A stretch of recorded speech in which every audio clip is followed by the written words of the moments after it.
ദശകം 41. പൂതന ശരീരദാഹവും കൃഷ്ണലാളനാഹ്ലാദവും. വ്രജേശ്വര ശൗരി വജോ നിശാമ്യ സമാവ്രജന്നധ്വനിഭീതചേതാഃ നിഷ്പിഷ്ട നിശേഷതരും നിരീക്ഷ്യ കിഞ്ചിത് കഞ്ചിത് പദാർത്ഥം ശരണം ഗതസ്ത്വാം നിശമ്യ ഗോപീ വചനാദുദന്തം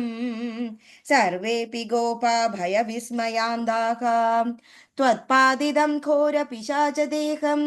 ദേഹുർവിധൂരേത കുഠാരകൃത്തം ത്വത്പീതപൂത സ്തനസച്ചരീരാത് തമ്മുച്ചലന്നുച്ചതരോ हि धूमः शङ्गामदादागरव किमेषः किं चान्दनो गौल्गुलवोधवेति मदङ्गसङ्गस्य फलं न दूरे क्षणेन तावद्भवदामपि स्यात् इत्युल्लपन् वल्लभदल्लजेभ्यः त्वं पूतनामादनुधा सुगन्धिं चित्रं पिशाच्या न हतः कुमारः चित्रं पुरैवा कदि शौरिणेदम्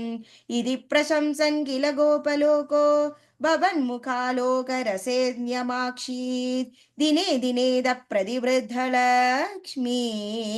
रक्षीणमङ्गल्यशतो व्रजोऽयं भवन्निवासादयि वासुदेव प्रमोदसान्द्रपरितो विरेजे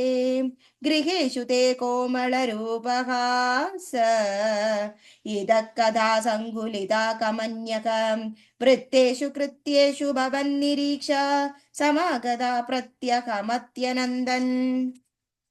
अहो कुमारो मयि दत्तदृष्टिः स्मितं कृतं मां प्रतिवत्सकेन ये हि मां मृत्युपसार्य पाणि